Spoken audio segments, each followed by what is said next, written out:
बहनों भाइयों, सबसे पहले आप सबको मेरी तरफ से राम राम।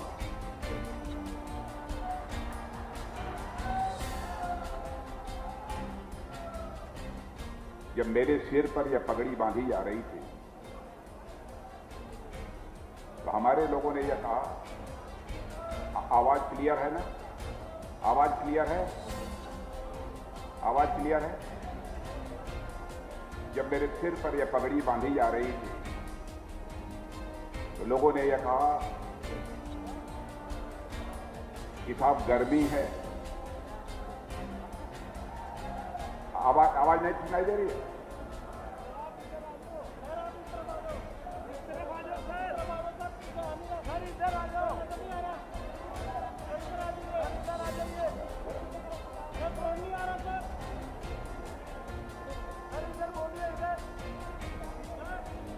दिखाई नहीं देता।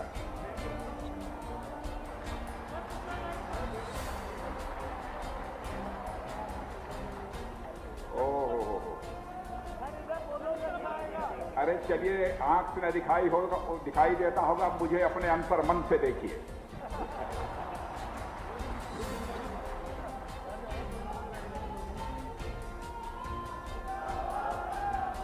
बहनों भाइयों, जब मेरे सिर पर यह पगड़ी बांधी जा रही थी,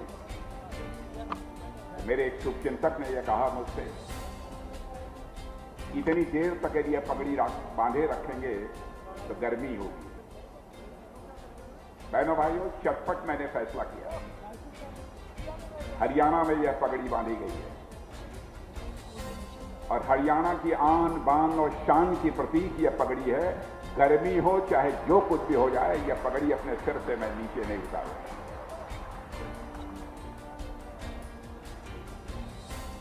भारतीय जनता पार्टी हरियाणा प्रदेश के तेज तर्रार अध्यक्ष श्री ओम प्रकाश जी धनखड़ और ईमानदारी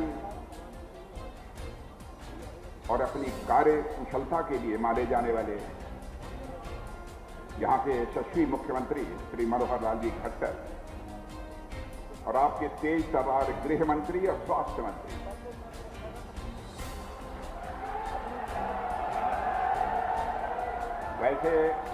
वैसे मनोहर लाल जी खट्टर ने, आपके मुख्यमंत्री जी ने बहुत सूझबूझ से काम लिया है।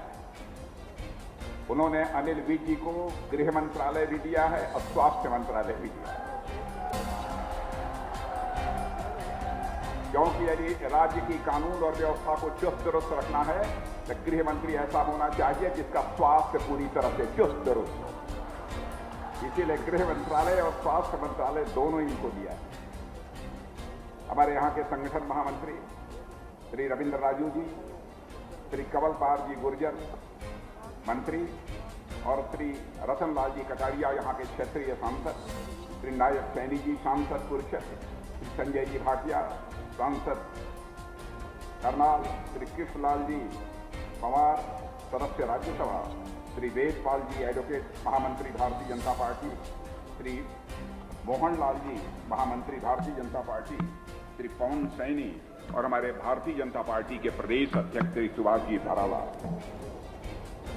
भाइयों, पहले तो मां मनसा देवी की इस पवित्र स्थली को मैं शीश झुकाकर नमन करता हूं। आज भारतीय जनता पार्टी हरियाणा प्रदेश के कार्यालय का उद्घाटन हुआ है। कार्यालय का क्या महत्व है, बहुत विस्तार में जाकर मुझे बतलाने की आवश्यकता नहीं है, क्योंकि जितने भी लोग हमारे सामने बैठे हैं सारे के सारे लोग कार्यकर्ता हैं। कार्यालय की क्या अहमियत होती है इससे वो अच्छी तरह परिचित हैं। लेकिन मैं मानता हूं कार्यालय है ईंट पत्थर सीमेंट से बना हुआ एक केवल भवन ही नहीं होता, बल्कि सकारात्मक संवाद और विचार प्रवाह का एक बहुत बड़ा यह केंद्र होता है। कार्यक्रमों की रचना होती है तो कार्यालय में होती है, नीतियां बनती हैं तो कार्यालय में बनती हैं, कोई गंभीर विचार विमर्श करना होता है तो कार्यालय से भी होता है, और यदि किसी की कोई समस्या यदि आ जाती है तो इस कार्यालय के माध्यम से सरकार को भी यह संदेश दिया जाता है इस समस्या का समाधान निकाला जाना चाहिए।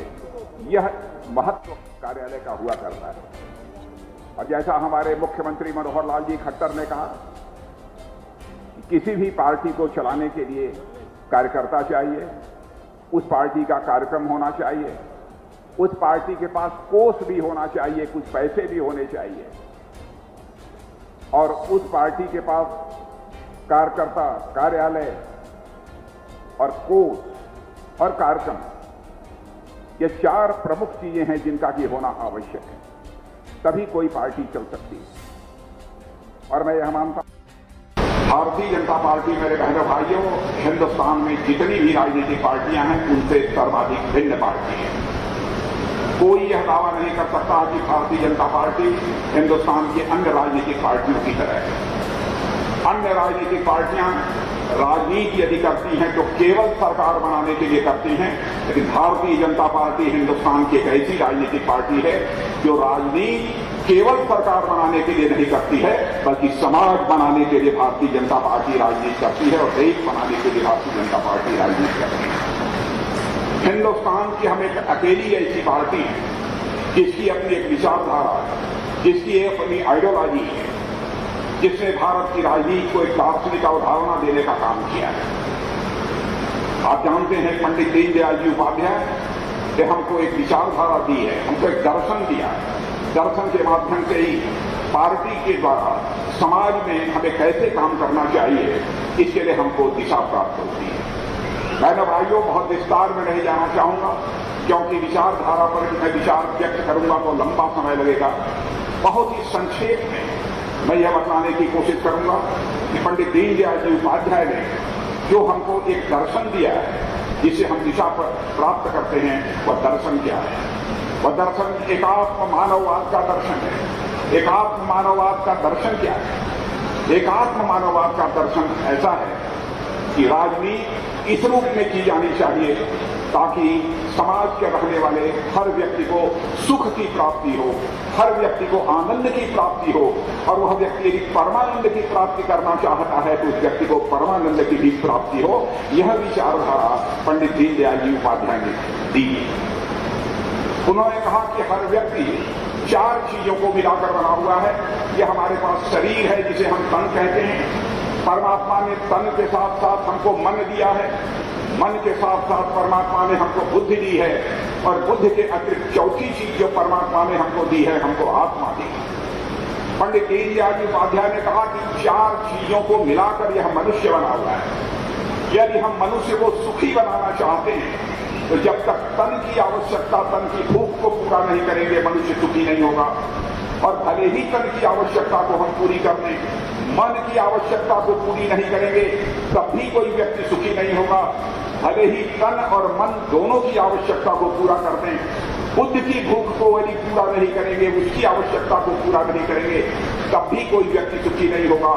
और अंत में उन्होंने कहा, तन मन बुद्धि हम तीनों की आवश्यकता को पूरा कर दें, लेकिन आत्मा की आवश्यकता को हम पूरा नहीं करेंगे, तब भी कोई व्यक्ति सुखी नहीं हो सकता। इसी दार्शनिक अवधारणा के आधार पर, इसी विचारधारा के आधार पर भारतीय जनता पार्टी काम कर रही है। अब आप सब यहां पर बैठे हैं, जनता के बीच अगर आप सभी कार्यकर्ता काम करते हैं, तन की आवश्यकता कैसे पूरी हो? तन में इंद्रियां आती हैं, शरीर आता है, पैर आता है, हाथ आता है, सब कुछ आता है। शरीर को पहनने के लिए वस्त्र चाहिए, खाने के लिए अच्छा भोजन चाहिए, यानी तरह तरह की, चलने के लिए गाड़ी चाहिए। यानी तन की भूख यदि पूरी हो सकती है, तन की आवश्यकता पूरी हो सकती है, तो उसके लिए धन धान चाहिए, यानी पैसा चाहिए, धन धान चाहिए। लेकिन यदि शरीर की आवश्यकता पूरी हो जाए, शरीर की आवश्यकता को पूरा करने के लिए यदि धन की प्राप्ति हो जाए, तो मन, इसकी भूख क्या होती है? हर मनुष्य चाहता है बहनों भाइयों, भले ही हम जिंदगी भर भूखे रह जाएं, लेकिन हमारे मान सम्मान स्वाभिमान पर किसी भी सूरत में चोट नहीं पहुंचनी चाहिए। इसीलिए पंडित दीनदयाल उपाध्याय ने कहा कि हर शरीर की, हर तन की आवश्यकता को पूरा करने के लिए जहां हमें धन धान चाहिए, वहीं मन की आवश्यकता को, मन की भूख को पूरा करने के लिए हर व्यक्ति को मान सम्मान स्वाभिमान चाहिए। लेकिन तन को धन धान मिल जाए, मन को मान सम्मान मिल जाए, लेकिन बुद्धि हमारी पागल है, यदि बुद्धि हमारी काम नहीं करती है, बुद्धि हमारी विकृत है, हम चीजों को समझ नहीं पाते हैं, तब भी हमको सुख की प्राप्ति नहीं होती। तो पंडित दीनदयाल जी उपाध्याय ने कहा, हमको ऐसी सरकार चलानी चाहिए जो हर तन के सुख के लिए धन धान दे सके, हर मन के सुख के लिए मान सम्मान स्वाभिमान दे सके, हर बुद्धि के सुख के लिए ज्ञान दे सके, हमको इस रूप में सरकार चलानी चाहिए। यह पंडित दीनदयाल जी उपाध्याय ने कहा। चौथी चीज आत्मा। आप ये कहेंगे हम शरीर तो देख रहे हैं, तन को देख रहे हैं, मन को हम समझते हैं, हम बुद्धि को समझते हैं, लेकिन आत्मा को तो हमने कभी नहीं देखा। बहनों भाइयों, आत्मा कहां होती है मैं यह आपको बतलाना चाहता हूं। एक यदि मां अपने नन्हे मुन्ने साल 1.5 साल के बच्चे को 4 दिन के लिए घर में छोड़कर जब बाहर चली जाती है और 4 दिनों के बाद वह मां जब घर में वापस लौटती है, वह नन्हा मुन्ना छोटा बच्चा जमीन पर चलते हुए जब मां मां मां कहकर मां की ओर दौड़ता है और 4 दिन के बाद लौटी हुई मां जिस समय बच्चे को जमीन से उठाकर अपने सीने पे लगा देती है, तो उस समय जो मां को सुख प्राप्त होता है बहनों भाइयों, वह शरीर का सुख नहीं होता है, वह मन का सुख नहीं होता है, वह बुद्धि का सुख नहीं होता है, वही आत्मा का सुख होता है। इसीलिए पंडित दीनदयाल जी उपाध्याय ने कहा, यह विचारधारा उन्होंने दी, हमें यदि सरकार चलानी है, हमें कोई व्यवस्था चलानी है, तो व्यवस्था इस प्रकार की हमको चलानी होगी ताकि हर व्यक्ति के तन को धन मिल जाए, हर व्यक्ति के मन को मान सम्मान स्वाभिमान मिल जाए, बुद्धि के सुख के लिए ज्ञान मिल जाए और आत्मा के सुख के लिए भगवान मिल जाए। यह बात उन्होंने कही। बहनों भाइयों, मैं दावे के साथ कह सकता हूं, मेरी विस्तार में मुझे चर्चा करनी हो, आज हमारी भारतीय जनता पार्टी केंद्र में भी हमारी सरकार है, हरियाणा में भी श्री मनोहर लाल जी खट्टर के नेतृत्व में सरकार काम कर रही है। इन बातों को ध्यान में रखते हुए हमारी सरकार काम कर रही है। जहां तक हरियाणा का प्रश्न है, हम सभी जानते हैं, हरियाणा यह परिश्रमी जुझारू हमारे किसानों की धरती है, यहीं पर यह हमारे बहादुर जवानों की भी धरती है, हरियाणा प्रदेश है। और हरियाणा हिंदुस्तान का अकेला राज्य है। यदि बर्मिंघम में हुआ राष्ट्रमंडल का खेल और राष्ट्रमंडल के खेलों में यदि 61 मेडल प्राप्त होते हैं, तो हिंदुस्तान का अकेला राज्य हरियाणा है जहां पर कि 20 मेडल प्राप्त यहां के नौजवानों के होते हैं। बहनों भाइयों, ऐसे यहां के बहादुर नौजवान हैं, यह इस धरती का करिश्मा है। इसीलिए मैं कहता हूं, हरियाणा की धरती यह परिश्रमी लोगों की धरती है, यह पराक्रमी लोगों की धरती है। हरियाणा में एक समय काम करना भारतीय जनता पार्टी का इतना कठिन था, शायद इसकी कल्पना आज के कार्यकर्ताओं को नहीं हो। बहनों भाइयों, आज के 20-25 वर्षों पहले यदि भारतीय जनता पार्टी का कार्यकर्ता कोई गांव में काम करने जाता था, कितनी यातना, कितनी जलालत इसी हरियाणा में उसको झेलनी पड़ती थी। पुराने कार्यकर्ता इस बात को अच्छी तरह समझते हैं। आज जब पार्टी का कार्यालय यहां पर खड़ा हो रहा है, तो स्वाभाविक रूप से आज की भारतीय जनता पार्टी की हालात को देखते हुए, स्थिति को देखते हुए मुझे डॉक्टर मंगल सेन की याद आती है कि डॉक्टर मंगल सेन जी ने लगातार गांव-गांव जाकर जो है भारतीय जनता पार्टी को खड़ा करने का काम किया है। लगातार 7 बार वह विधायक रहे। 7 बार विधायक रहने के बावजूद कोई मां का लाल उंगली उठाकर नहीं कह सकता था कि हमारे डॉक्टर मंगल सेन जी के दामन पे ऊपर कोई भ्रष्टाचार की दाग लगी है। बराबर हमारे डॉक्टर मंगल सिंह जी ने ईमानदारी, शुचिता को अपने जीवन में उन्होंने प्राथमिकता दी। इसीलिए भले ही भारतीय जनता पार्टी उस समय सरकार नहीं बना पाती थी, लेकिन भारतीय जनता पार्टी के अतिरिक्त भी अन्य राजनीतिक पार्टियों के द्वारा डॉक्टर मंगल सिंह जी को सम्मान प्राप्त। और आज मैं कह सकता हूं, हमारे मुख्यमंत्री मनोहर लाल जी खट्टर, कोई यह कह सकता है कि मनोहर लाल जी ने यह काम नहीं किया, वह काम नहीं किया, ये कर दिया होता तो ज्यादा अच्छा है, वह कर दिया होता था ज्यादा अच्छा है, लेकिन कोई मां का लाल उंगली उठाकर नहीं कह सकता है कि इनके कार्यकाल में इनके दामन पर कोई भ्रष्टाचार की दाग लगी हुई हो। बहनों भाइयों, कम से कम यह कोई नहीं कह सकता। इतनी बात मैं दावे के साथ कह सकता हूं। सरकारी नौकरियों में भर्ती का जहां तक सवाल है, मैं आंकड़े उठाकर देख रहा इसके पहले की जो सरकारें 8 वर्षों में नहीं 15 वर्षों में जितने लोगों की को नौकरी नहीं दे पाई, उससे ज्यादा नौकरी लोगों को देने का काम हमारी सरकार ने किया है, हमारे मुख्यमंत्री मनोहर लाल खट्टर ने किया है। बहनों भाइयों, और भी जो इस पर सवालिया निशान लगाना चाहते हैं, मैं उनसे कहना चाहता हूं, आंकड़े उठाकर दें। जो भारतीय जनता पार्टी ने कहा था वह भारतीय जनता पार्टी ने करके दिखाया। यह भारतीय जनता पार्टी का चरित्र। हम जो कहते हैं बहनों भाइयों हम करते हैं। भारतीय जनता पार्टी हिंदुस्तान की अकेली पार्टी है। कांग्रेस पार्टी सबसे बड़ी राजनीतिक पार्टी मानी जाती थी, चाहे लोक दल हो, कांग्रेस पार्टी हो, कांग्रेस हो, अन्य राजनीतिक पार्टी। सारी राजनीतिक पार्टियों का अपने जीवन में एक बार, दो बार, तीन बार डिवीजन हुआ है, विभाजन हुआ है। कांग्रेस पार्टी को तो 4-4, 5-5, 6-6 बार विभाजन हुआ है। लेकिन हिंदुस्तान की मेरे कार्यकर्ता बहनों भाइयों, आपको फक्र होना चाहिए इस बात का। हिंदुस्तान की अकेली राजनीतिक पार्टी यह भारतीय जनता पार्टी है। ये 51 में हमारी भारतीय जनता पार्टी की स्थापना हुई भारतीय जनसंघ के रूप में। लेकिन इतना लंबा समय गुजर जाने के बाद भी आज तक हमारी और आपकी पार्टी का एक बार भी विभाजन नहीं होने पाया बहनों भाइयों। यह हम सबके लिए गौरव की बात है। पर इसलिए नहीं हो पाया कि हमारा नेतृत्व पार्टी, इसलिए नहीं हो पाया क्योंकि यह पार्टी एक ऐसी पार्टी है जिसकी एक विचारधारा है, जिस पार्टी के पास एक दार्शनिक अवधारणा है। मैं तो यह कहता हूं अन्य राजनीतिक पार्टियों का विभाजन इसलिए हुआ क्योंकि they are party with differences, लेकिन भारतीय जनता पार्टी का विभाजन इसलिए नहीं हुआ कि we are party with difference, हम अन्य लोगों से भिन्न हैं, इसलिए हमारा विभाजन नहीं हुआ। और वहां तो आपस में मनमुटाव, मत भिन्नता, डिफरेंसेस इतने ज्यादा होते हैं, सत्ता के स्वार्थ के कारण, इस कारण अन्य राजनीतिक पार्टियों का विभाजन हुआ। हमारे प्रधानमंत्री मोदी जी का यहां तक प्रश्न है। बहनों भाइयों, इसके पहले भी आपने कांग्रेस पार्टी की सरकारों को काम करते हुए देखा है। पूरे कांग्रेस की सरकार के कार्यकाल जो भी रहे हैं, यहां पर 50 साल, 52 साल, 54 साल जो भी रहे, उनको उठाकर देखें। कभी चीफ घोटाला हो रहा है, कभी बैंक घोटाला हो रहा है, कभी 2G स्पेक्ट्रम घोटाला हो रहा है।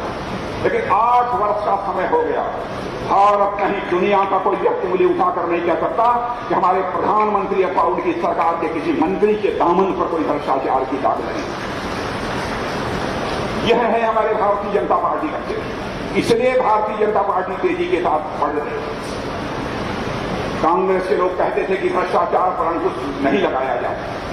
मैं यह दावा नहीं करता, सभी जगह से भ्रष्टाचार समाप्त हो गया, मैं यह दावा नहीं करना चाहता।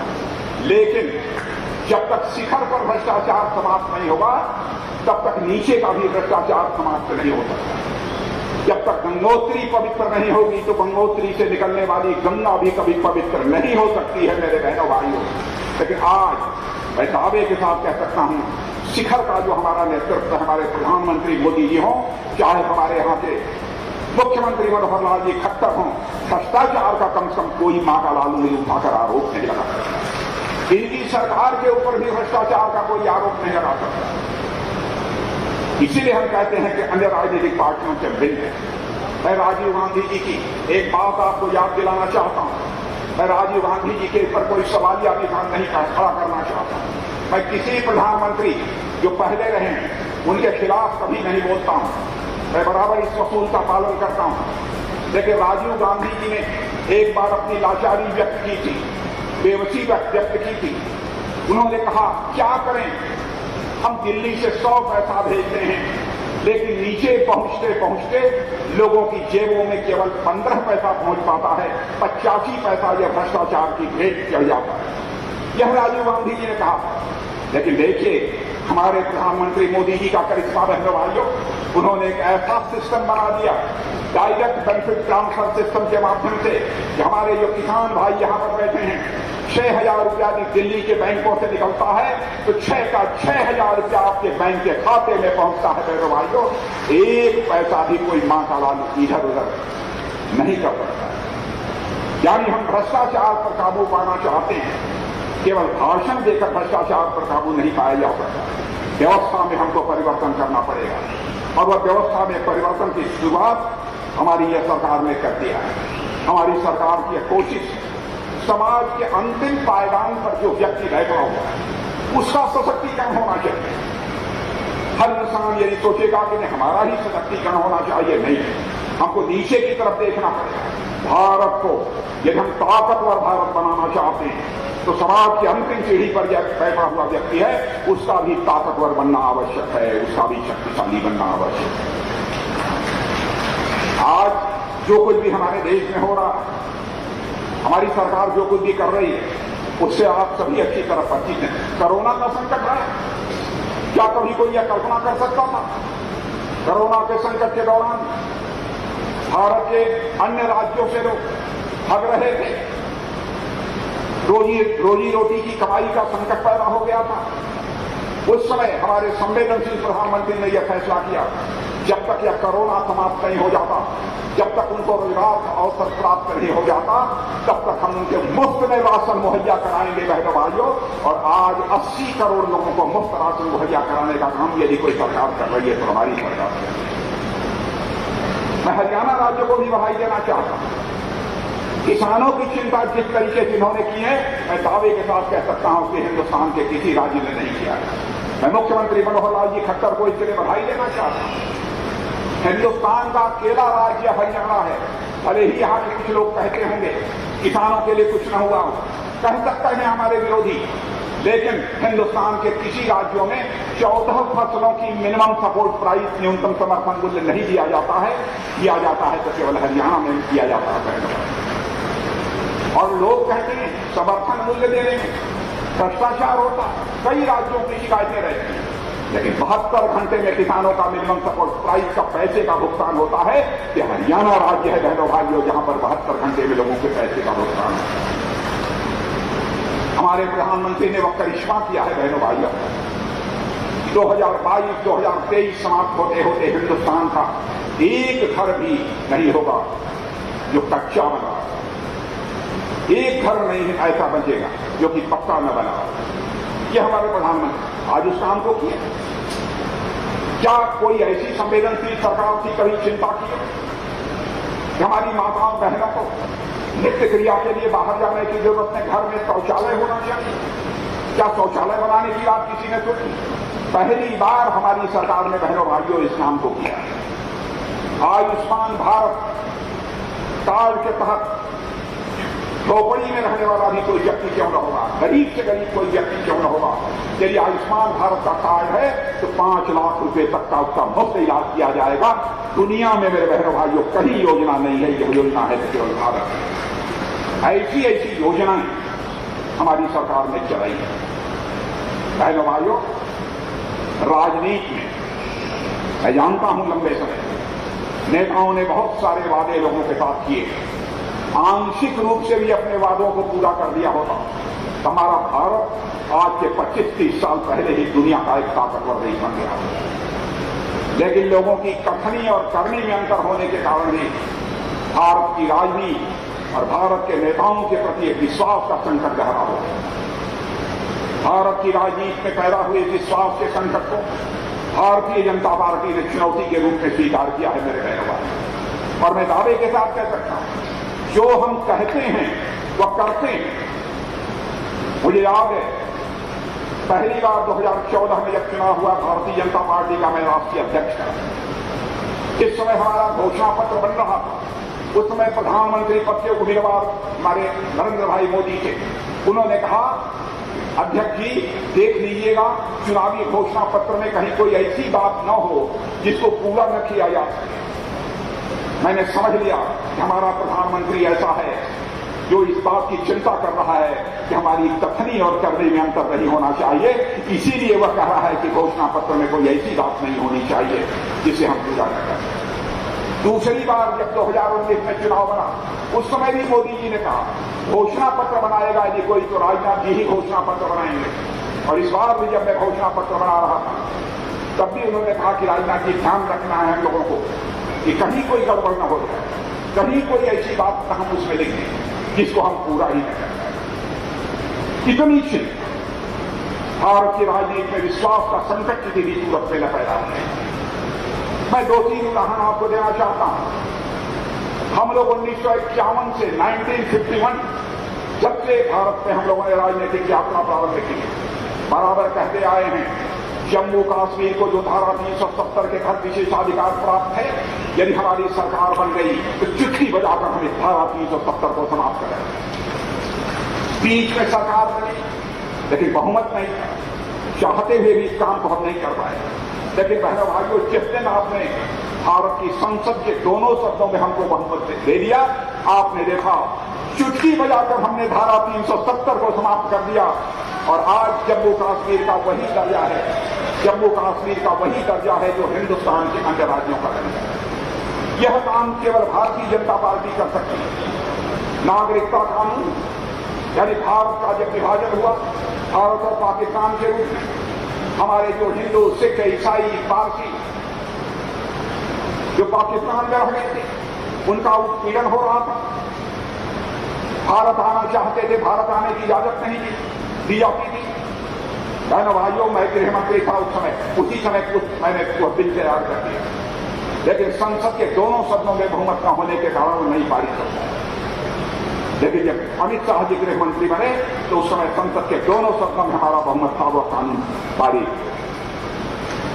ऐसे ही हम लोग राम मंदिर की बात करते थे तो लोग कहते थे ये भारतीय जनता पार्टी वाले केवल राम मंदिर राम मंदिर राम मंदिर चिल्लाते हैं केवल वोट पाने के लिए। बहनों भाइयों, हम जनता की आंखों में धूल झोंक कर वोट नहीं हासिल करना चाहते, बल्कि जनता की आंखों में आंख डालकर हम वोट हासिल करना चाहते हैं, उनका समर्थन हासिल करना चाहते हैं। आपने देखा आज अयोध्या की धरती पर भव्य राम का मंदिर का निर्माण हो रहा है। बहनों भाइयों, यह चरित्र है भारतीय जनता पार्टी। जो हमने कहा है वो हमने किया है। और आज हमारे प्रधानमंत्री का नारा है कि भारत को हमको आत्मनिर्भर बनाना है। रक्षा मंत्री के रूप में आप सबके सामने यहां पर मैं खड़ा हूं। पहला यकीन जो दिलाना चाहता हूं, पूरी तरह से आश्वस्त रखना और देश की जनता को भी आश्वस्त रखना कि कोई मां का लाल हमारी भारत का मस्तक नहीं झुका सकता, हमारी भारत माता के मस्तक को कोई झुका नहीं सकता। मैं आपको विश्वास दिलाता हूं। अभी तक हमारे सेना के जवानों को दुनिया के दूसरे देशों से टैंक, तोप, मिसाइल, गोली, बारूद, बंदूक, यह सब दुनिया के दूसरे देशों से मंगाना पड़ता है। हमारे प्रधानमंत्री जी ने कहा कि राजनाथ जी अब भारत में ही क्यों न बनाएगा, भारत में यह सब सारी चीजें बननी चाहिए। उन्होंने कहा मेक इन इंडिया, भारत में बनाओ, और मेक फॉर वर्ल्ड, और सारी दुनिया के लिए बनाओ तो भारत में ही बनाओ, दुनिया के दूसरे देशों की धरती पर नहीं बनना। ये हम सब लोगों ने संकल्प किया। आज मैं आपको बताना चाहता हूं, जिस समय हम लोगों की सरकार बनी थी उस समय केवल 900 करोड़ रुपए का सामान, रक्षा का सामान, डिफेंस का सामान हम दुनिया के दूसरे देशों को भेजे। आज हम इतने ही दिनों में 13,000 करोड़ रुपए का सामान दुनिया के दूसरे देशों को हम एक्सपोर्ट कर रहे हैं। ये हमारी ताकत नहीं है। हमने एक आदेश जारी कर दिया है, 310 चीजें, जिसमें बंदूक भी शामिल है, टैंक भी शामिल है, गोले बारूद भी शामिल है, सबके बारे में मैंने तय कर दिया है कि 310 आइटम एक निर्धारित समय के बाद किसी भी सूरत में दुनिया के दूसरे देशों से आयात नहीं किए जाए। दुनिया के दूसरे देशों में जाता हूं, वहां के लोगों से बातचीत होती है, वो लोग कहते हैं साहब मेरा सामान खरीद लीजिए। मैंने कहा नहीं, आप आइए, आप भारत में आइए, भारत की धरती पर बनाइए, भारतवासियों के हाथ से वह सब सारी चीजें, यह मैं चाहता हूं और उन्हें मैं आमंत्रित कर रहा हूं। बड़ी संख्या में लोग यहां पर आ रहे हैं और काम कर रहे हैं। और जहां तक भारत के सेना के जवानों का प्रश्न, बहनों भाइयों, हर व्यक्ति को भारत के सेना के जवानों पर नाज होना चाहिए। बहनों भाइयों, भारत और चीन के बीच भी जिस तरीके से संघर्ष चल रहा था 2020 और उसके बाद हमारे भारत के सेना के जवानों ने जिस शौर्य और पराक्रम का परिचय दिया है, बहनों भाइयों, यदि पूरी जानकारी आपको दे दी जाए तो आपका सीना अपने आप चौड़ा हो जाएगा। ऐसे सारे जवानों का हाथ उठाकर तालियां बजाकर अभिनंदन किया जाना चाहिए। अद्भुत काम किया। हमारे देश की अर्थव्यवस्था भी तेजी से बढ़ रही है। सबसे तेजी से आगे बढ़ने वाली अर्थव्यवस्था दुनिया के लिए किसी देश की है तो आपको इस पर नाज होना चाहिए। किसी देश की अर्थव्यवस्था सभी दुनिया में सबसे तेजी से इस समय बढ़ रही है तो वह भारत की बढ़ रही है। हमारे यहाँ के नौजवान स्टार्टअप के बारे में जानते हैं? कितने नौजवान स्टार्टअप के बारे में जानते हैं? जहां बताइए। हम लोग हैं। पहले जब मोदी जी की सरकार बनी थी तो 400-500 स्टार्टअप थे जो अपना काम कर रहे थे। आज आपको खुशी होगी उनकी संख्या, नौजवानों की संख्या, स्टार्टअप चलाने वालों की 400-500 से बढ़कर तो 75,000 तक पहुंच गई है। बहनों भाइयों, यह इस प्रकार से हुकूमत चलाई है। मोबाइल की मैन्युफैक्चरिंग दुनिया के दूसरे देशों में होती है। मोबाइल बनाने का काम सर्वाधिक मोबाइल यदि कहीं पर बनती है, मैन्युफैक्चरिंग होती है तो भारत में होती है।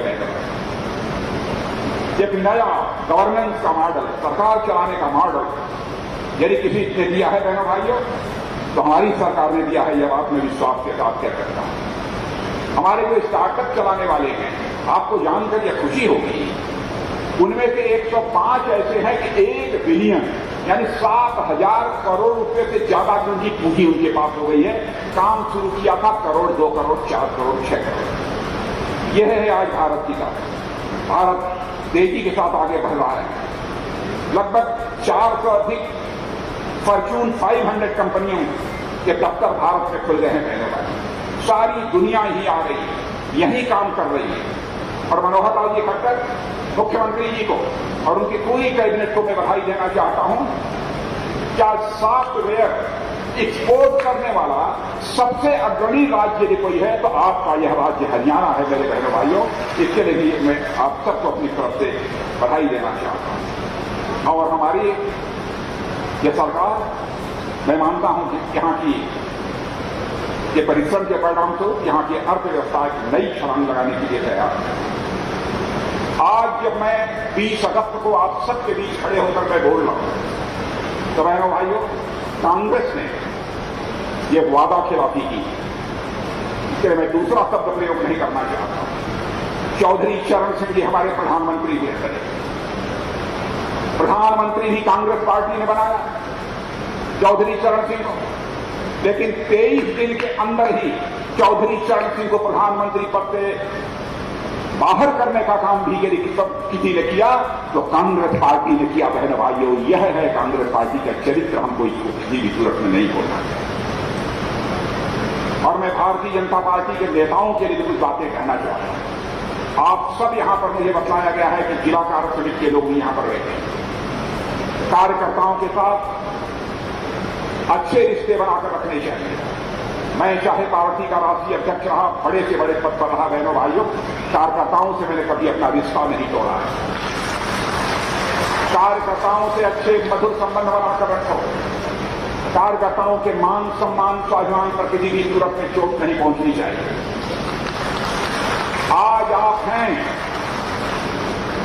आज आप हैं, कल आप नहीं रहेंगे। जो कल थे आज नहीं हैं, जो आज हैं वो कल नहीं होंगे। यह आने और जाने, होने और न होने का यह क्रम चलता रहेगा, लेकिन हम हैं, हम ही रहेंगे। यह भ्रम भी पलता रहेगा बहनों भाइयों। तो यह भ्रम किसी भी सूरत में नहीं पलना चाहिए। मैं आप लोगों से अपील करना चाहता हूं। इसलिए आप सब इस बात का ध्यान रखें। और यह बात आप सभी कार्यकर्ता यहां मौजूद हैं, इसलिए मैंने यह कहा कि आप जिले स्तर पर भी कार्यकर्ता जो काम कर रहा है उसको भी यह सावधानी बरतने की जरूरत है। कार्यकर्ताओं से रिश्ते नहीं टूटने चाहिए। हमारे पास यदि मैं बाहर रहा अथवा नहीं रहा, यदि कोई पहुंचता है, समय निर्धारित समय निकालकर घंटे 1.5 घंटे उनसे मैं मिलने की कोशिश करता हूं, भले ही 10 दिन के बाद। आप क्यों नहीं जिले स्तर पर क्यों नहीं मिल सकते, मंडल स्तर पर क्यों नहीं मिल सकते? यह प्रयत्न आपके द्वारा भी किया जाना चाहिए। और बहनों भाइयों, इस हरियाणा का जहां तक प्रश्न है, हरियाणा की मिट्टी अजीबोगरीब मिट्टी है। शौर्य और पराक्रम की मिट्टी से मानता हूं, इस धरती को मानता हूं। और यहां पर एक कहावत है, मैं थोड़ा सा उसको भूल रहा था। कहावत अगेती फसल और अगेती मार, अगेती फसल और अगेती मार, करणिया की होवे ना कभी भी हार। यह कहावत मालूम है? जिसने फसल पहले बो दिया और जिसने पहले आक्रमण कर दिया उसकी कभी हार नहीं होती। 2024 का चुनाव आ रहा है। उसमें सबसे पहले काम यदि शुरू करना है तो हम भारतीय जनता पार्टी के कार्यकर्ताओं को प्रारंभ करना है बहनों भाइयों, और हमको यह संकल्प लेकर चलना है कि पिछली बार के चुनाव में जितनी सीटों पर हमने कामयाबी हासिल की थी उससे अधिक सीटों पर हम कामयाबी हासिल करेंगे। आज के इस अवसर पर ज्यादा कुछ न कहते हुए इस कार्यक्रम के माध्यम से हरियाणा के सभी कार्यकर्ताओं को मैं अपनी हार्दिक शुभकामनाएं देता हूं और उत्कृष्ट कार्य करने के लिए भारतीय जनता पार्टी के प्रदेश अध्यक्ष श्री ओम प्रकाश जी धनखड़, उनकी पूरी टीम और इस राज्य के यशस्वी मुख्यमंत्री जी मनोहर लाल जी खट्टर और उनकी पूरी टीम को अपनी हार्दिक शुभकामनाएं देते हुए अपना निवेदन समाप्त करता हूं। आप सबको बहुत बहुत धन्यवाद।